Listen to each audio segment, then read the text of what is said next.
Today I'm going to be showing you guys my potting mix recipe for my indoor plants that I've been using successfully over the last year. It's a really simple and easy recipe. It only has 4 ingredients in it, and I will also be doing a special unboxing of a special plant that I've been anticipating for such a long time, and it has finally arrived in the mail today, so I picked it up and I have it right here, and we will unbox it at the end of the video.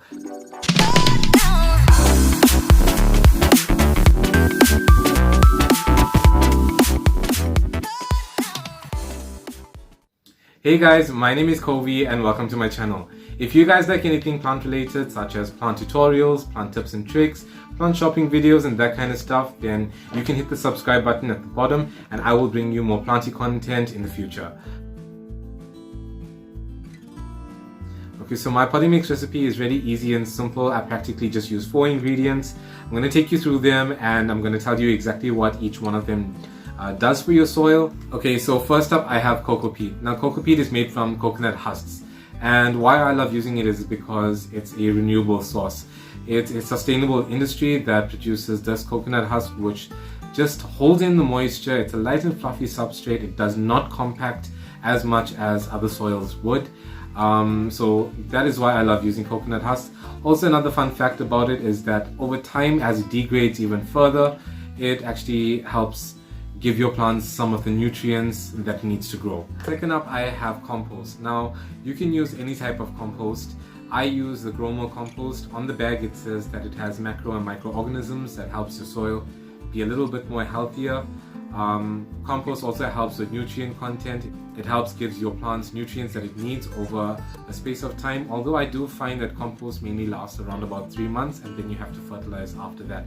But it's a good booster for starting up your plants in a new potting or in a new pot. So thirdly, I like to use perlite. Now perlite is a puff volcanic rock.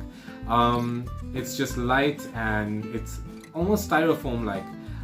The reason why I like using this in my potting soil mixes is because it adds a lot of aeration and drainage to the soil. And you need aeration and drainage to your soil is because you don't want your soil sitting too waterlogged or too soggy. At the same time, you don't want your soil to be compacted whereby it forms anaerobic pockets. Now remember guys, that your plant doesn't only absorb oxygen through its leaves, it also takes in oxygen through its roots.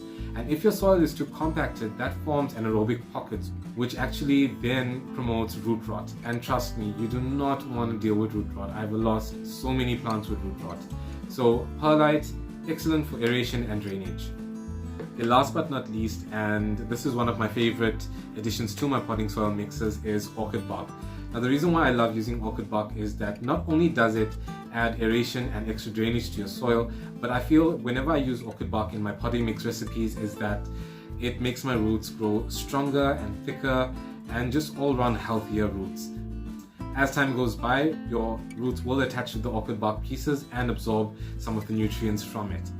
Okay, now that we got the ingredients out of the way, I'm going to show you the ratios that I use in my potting mix recipe for my indoor plants. And the reason why I'm using ratios to show you guys is I just want you guys to have a better understanding and feel of how your potting mix should actually start looking on a general basis. You don't have to follow my potting mix recipe to the T, but it should give you a broader idea of what your potting mix should look like. So first up, I use 2 parts of cocopeat. I'm just using a bowl. Second up, I use 1 part of perlite. Third, we use 1 part of compost. And fourth, we use 1 part of orchid bark. Now that we got our ingredients added into the bowl, we're just going to give it a quick mix and I will show you the end result. Some people I know like to mix their garden soils or their potting mixes with a trowel or a spoon. I just use my hands guys because I think I just like the feel of the potting mix and it just gives me a more closer understanding and a feel to how the potting mix should actually look. So now that we've given our potting mix a good stir, now you can look at how it actually looks. Now you can see the perlite, you can see the orchid bark, you can see the cocopeat and a little bit of the compost. Okay guys, so this is my general all-purpose potting mix recipe that I use for most of my indoor plants. If you guys want to see me do a more specific potting mix recipe for, say, succulents, calatheas or aeroids, just leave a comment in the comments below and I will get to it. So now time for the exciting part, a little plant unboxing. Now guys, I promise this is going to be so worth it. It's a plant that is very special, but I was informed by the owner that I might have gotten the wrong plant. There might have been a mix-up, but I will show you what plant it is and then I will explain more further. So I'm just going to cut this open.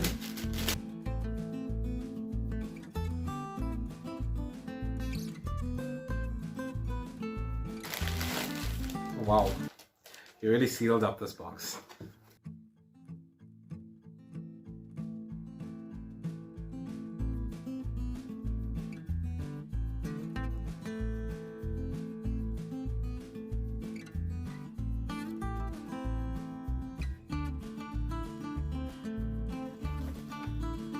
I'm not sure what's going on in this box, but just trying to open it up. This guy really sealed off this box really nicely. Oh my god.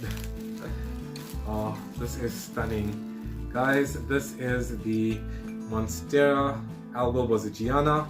It is so stunning.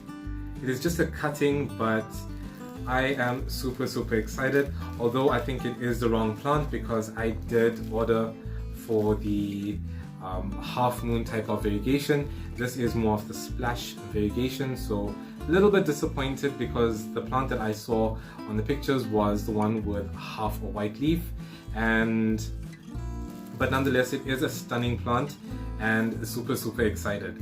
So thank you guys for watching, and if you guys enjoyed this video, give it a thumbs up and hit the subscribe button, and I will bring you more planty content in the future. Also let me know in the comments below what type of videos you'd like to see me doing in the future and I will bring it to you. Cheers guys!